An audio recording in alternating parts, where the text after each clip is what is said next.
My name is Teresa Whitaker, and I was 36 years old when I finally understood how invisible I had become. People assume that if you're good at something really good, you'll be rewarded for it. Promotions, recognition, respect.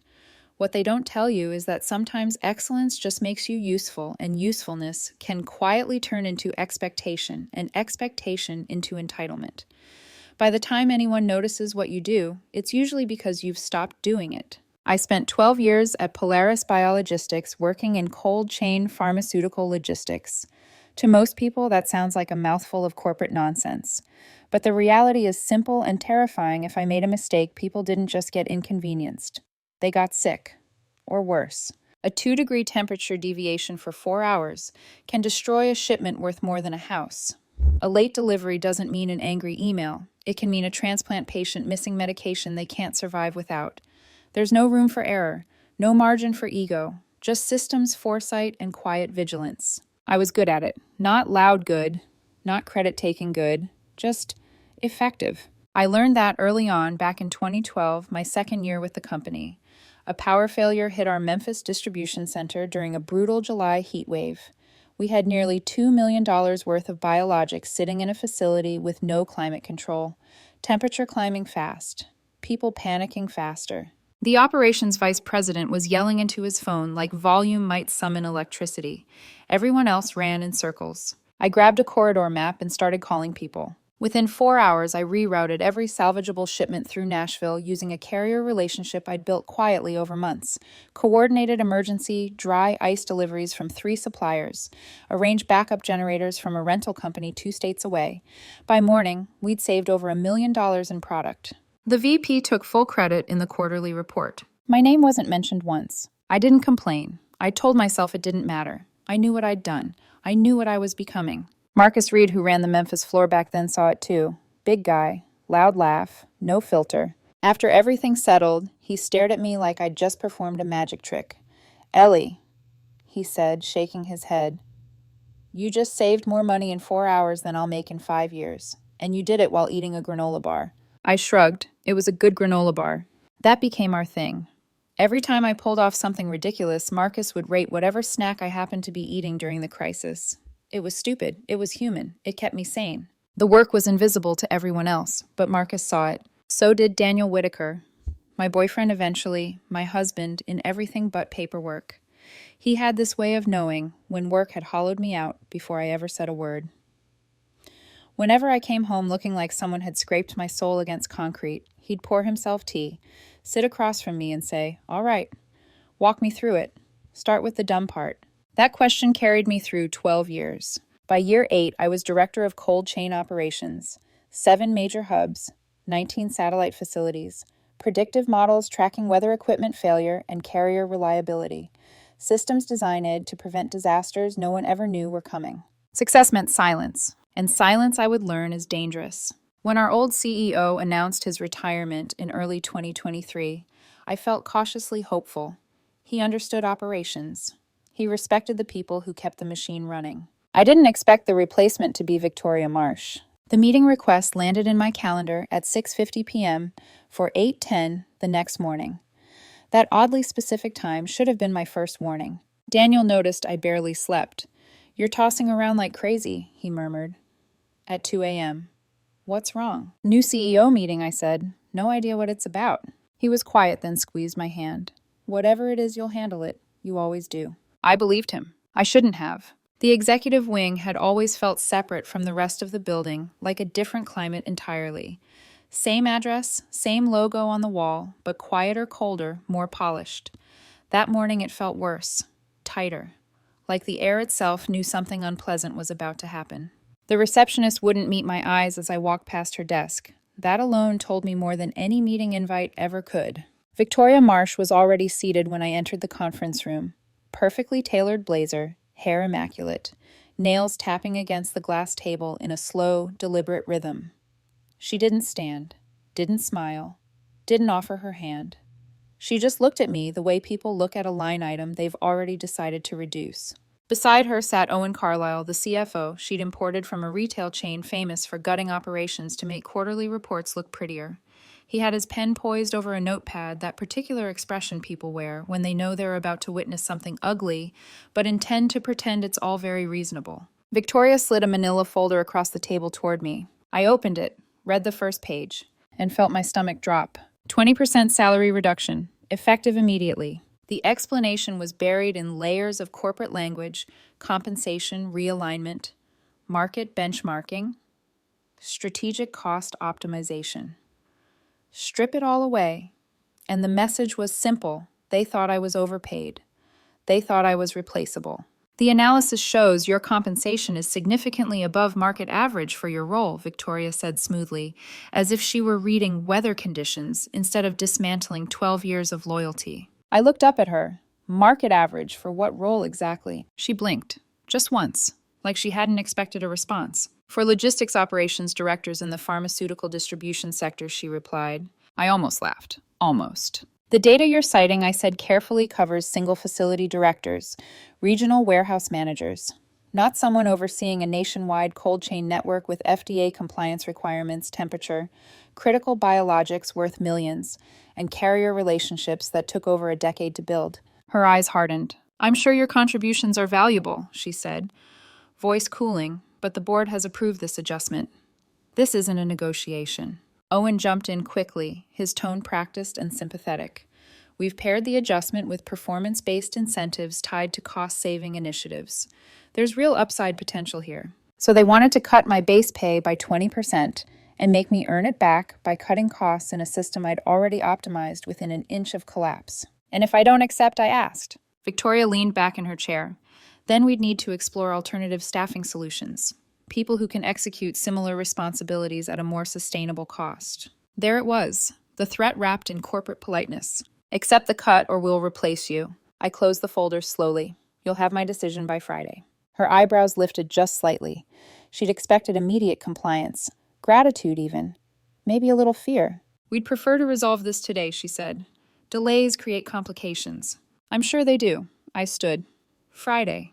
As I walked out, I heard Owen whisper something under his breath. Victoria's response was louder. She'll come around. They always do when they realize they have nowhere else to go. I didn't go straight home. I drove. No destination. Just movement. Ended up parked at an overlook on the edge of town, staring out at nothing while my thoughts ran in circles. 12 years of preventing disasters no one ever saw. 12 years of being the reason things didn't go wrong. And now I was a line item to be trimmed. When I finally walked through the front door, Daniel was in the kitchen making dinner. He took one look at my face and set the spatula down. That bad? I told him everything. He didn't interrupt. Didn't rush to fix it. When I finished, he was quiet for a long moment. So what are you going to do? He asked. I don't know yet, I admitted. I need to look at our finances, see how long we can survive if I walk away. He nodded. Okay, let's look at the numbers after dinner. That was Daniel. No panic, just next steps. The numbers were sobering. Savings, mortgage insurance, car payments. We could last maybe 4 months without income. 5 if we stripped everything down to bare bones and lived on anxiety and rice. There's another option, I said, hating the words, even as they came out. I could ask my family. Daniel looked at me carefully. He knew my history. If you think that's the right move, he said gently. The next evening, I drove to my mother's house. My older sister's car was already in the driveway. That should have been my second warning. I didn't expect dignity from my family. Not really. But I hadn't expected open contempt either. My mother offered me coffee when I walked in. I declined. My older sister Valerie was stretched across the couch, like the house belonged to her, which emotionally it always had. She didn't look up from her phone when I started explaining. I kept it simple. No dramatics, salary cut, leadership change, job uncertainty. Asked if they could help with a short-term loan until I landed somewhere new. Valerie laughed before I finished. So this is it, she said, finally looking at me. 12 years of playing corporate hero, and you still end up crawling back. It's temporary, I said. I'm not asking for a handout. I'm asking for a loan. She made air quotes. Right. And what happens when Daniel realizes he married someone who can't even keep her job? You really think he's going to stick around while you figure yourself out? I looked at my mother. She was studying her coffee cup like it held ancient wisdom. That's not going to happen, I said quietly. Valerie leaned forward, smile sharp. Face it, Teresa. You chose the wrong path. You should have stayed close to home. Should have listened when Mom and Dad told you that job was a dead end. How's that independence working out now? I waited, gave my mother time, space, one chance. She said nothing. I stood. Thanks for your time. Valerie called after me, laughing. Running already figures. I didn't respond. When I got home, Daniel was waiting. He didn't ask how it went, just opened his arms when he saw my face. About how you'd expect, I said into his shoulder. He exhaled. I never liked Valerie anyway. She smells like expensive perfume and insecurity. I laughed real laughter for the first time in days. It cracked something open in my chest. All right, he said. We do this the hard way. You start job hunting tomorrow. I'll pick up extra shifts.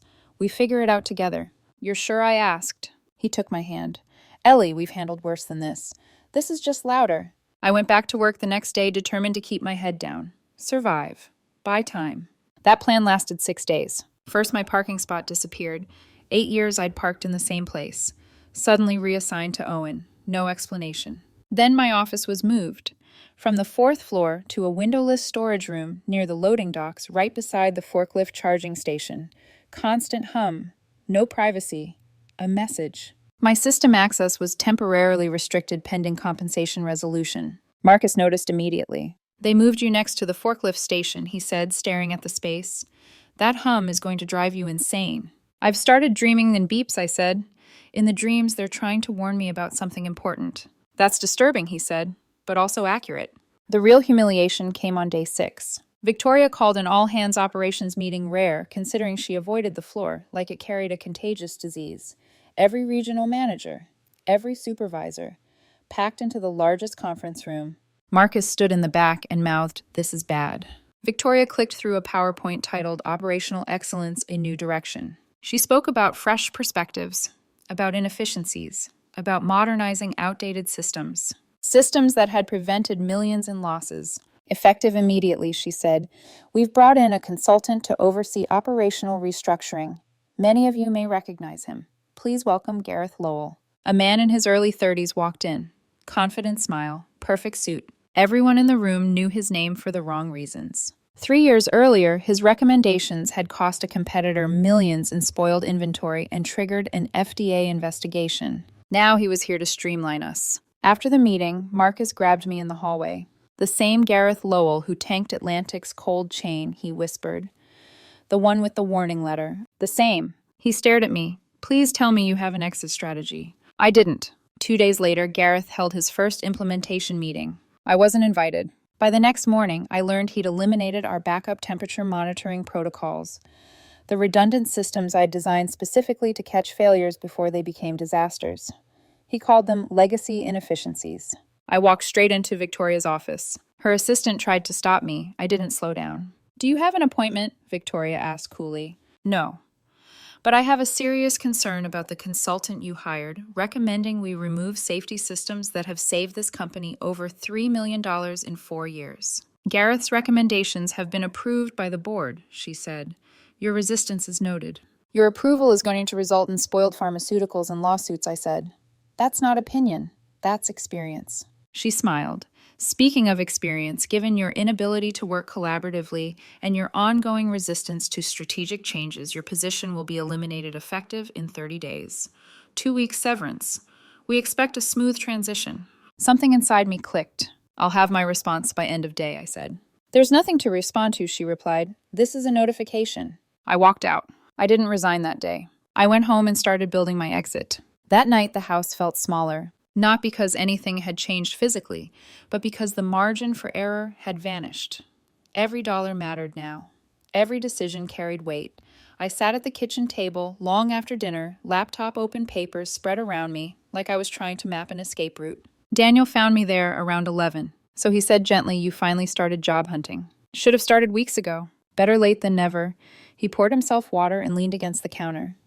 What are you looking for? Anything in cold chain pharma that isn't run by people who think spreadsheets understand biology. He smiled, but it didn't reach his eyes. The first week was brutal.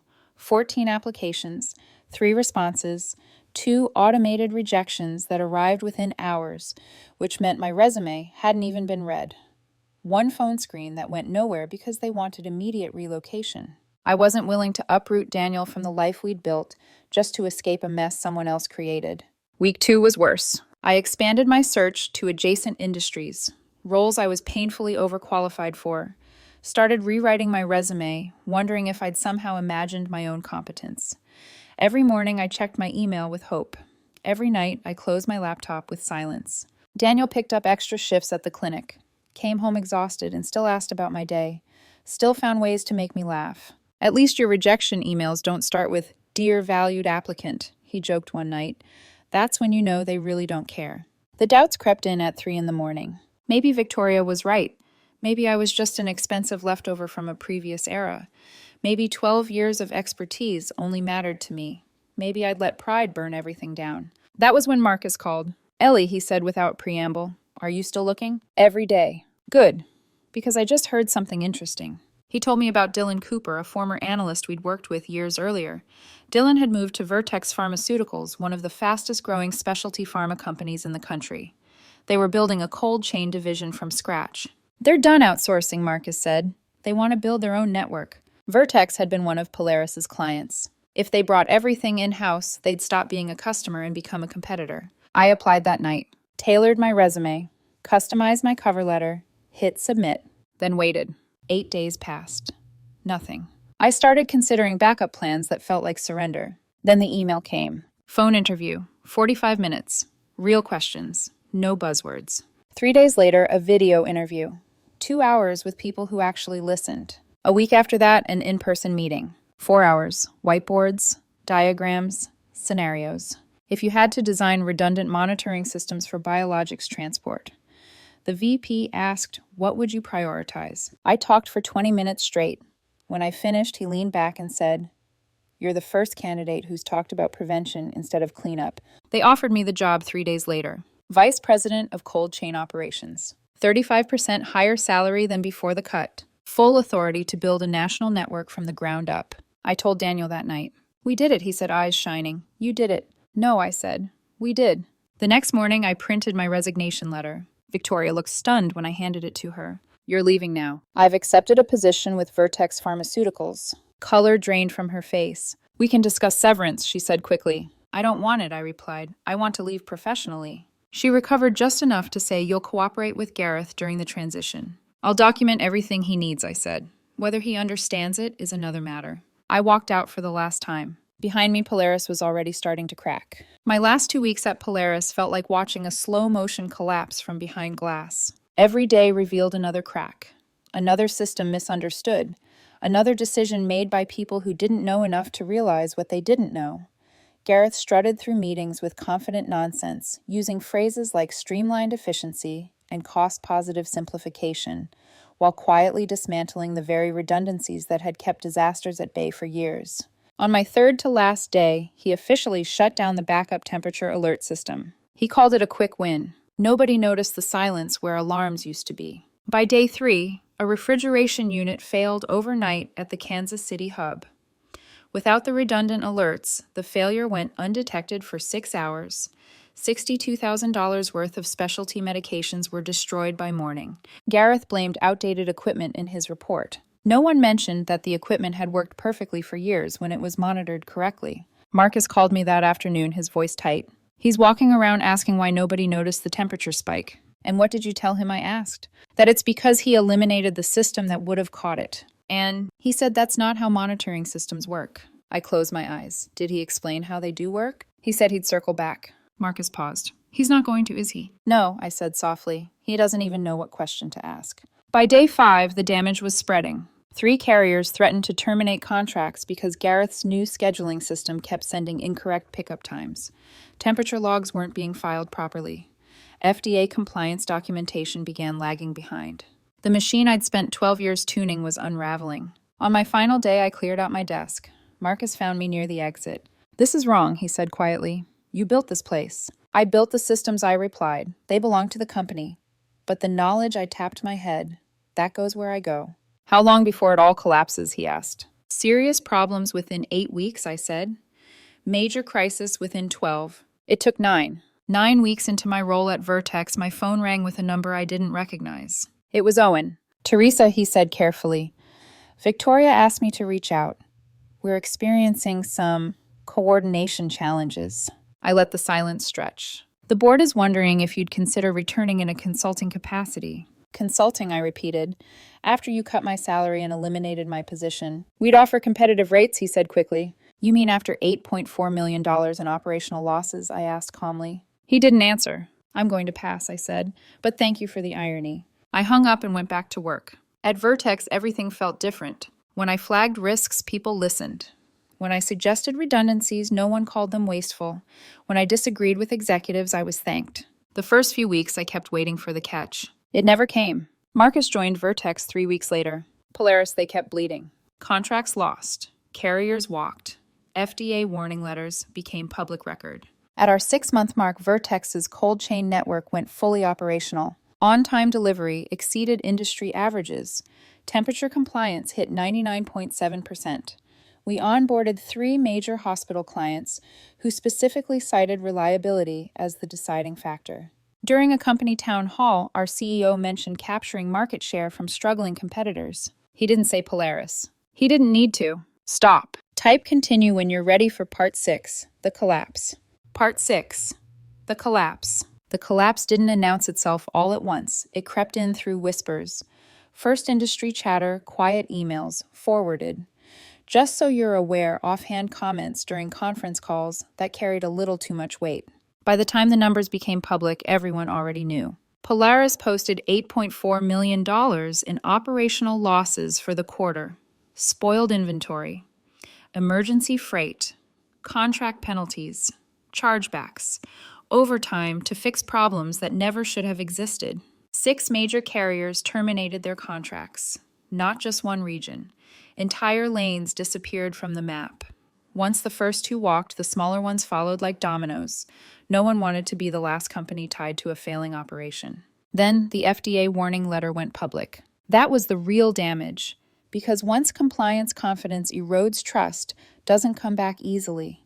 3 hospital networks, nearly 30% of Polaris's client base, pulled their business outright. Not threatened, not probation, gone. At Vertex, we watched quietly, not with satisfaction, with recognition. This was exactly how it always happened. Fire the people who understand the system. Replace them with confidence and buzzwords. Then act surprised when reality refuses to cooperate. One afternoon, Dylan Cooper stopped by my office, leaning against the doorframe with a grin that tried and failed to hide disbelief. Gareth quit, he said. I looked up from my screen. Already. Blamed everyone but himself. Moved on to consult for some other company. Apparently they're excited about his vision. Someone always is, I said. 2 months later, Marcus officially resigned from Polaris. The environment had become unbearable. Every day was crisis management.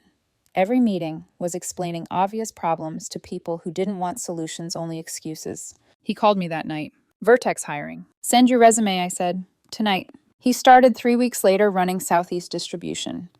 Same responsibilities he'd had before, just without being ignored. Meanwhile, Polaris kept shrinking. The irony wasn't lost on me. Victoria had cut costs by removing the one thing that couldn't be replaced cheaply: experience. At Vertex, we kept building. 6 months in our network exceeded every benchmark we'd set.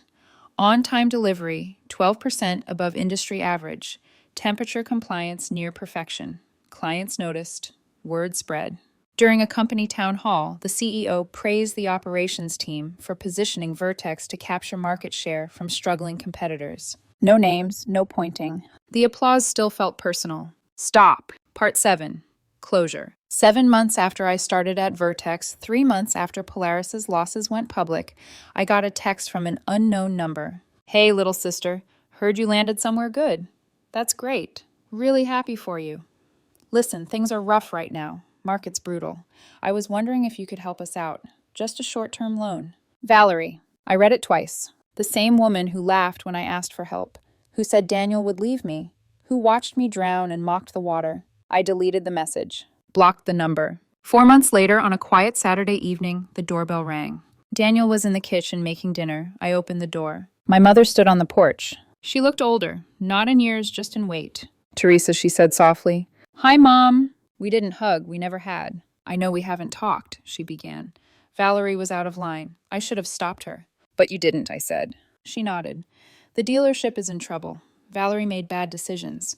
The bank is threatening foreclosure. I leaned against the doorframe. You're here because you need money. I'm here because you're my daughter, she said, and because I failed you. Daniel appeared behind me, silent support. I'll think about it, I said finally. But understand this, when I needed help, I asked for a loan. Valerie humiliated me. You watched. I know, she whispered. I'll think about it, I repeated. That's all. She nodded. That's more than I deserve. Before she left, she turned back. Your father would have been proud of you. I should have said that years ago. Some chapters end quietly. Others end with people showing up at your door, asking for what they refuse to give. What matters is who stood beside you when you had nothing to offer but yourself. Daniel squeezed my hand that night. He didn't need to say anything. We were past survival now. Everything else I earned the hard way.